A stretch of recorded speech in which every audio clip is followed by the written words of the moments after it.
Murtaza, there's another question about the debt.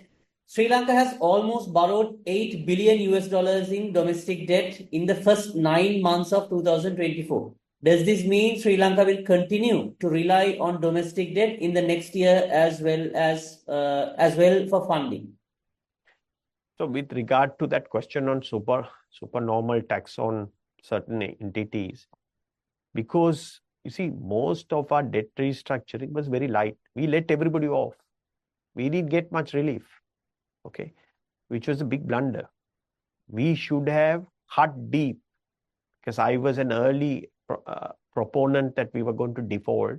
Lot of the debt restructuring distressed debt guys was speaking to me from overseas, right?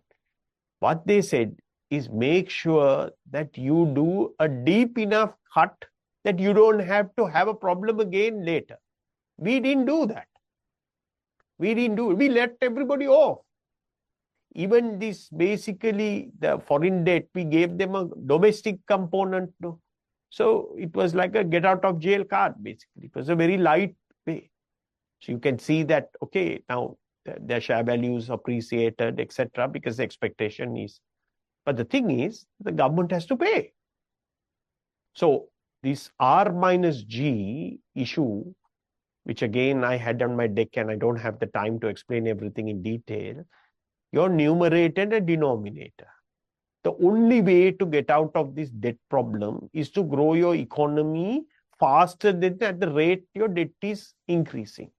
The 5.5% growth that we posted in Q3 was a combination of the fact that some of the sectors that contracted significantly are rebounding, right? Like construction, mining and minerals that feed construction, apparel industry, because they were down previously.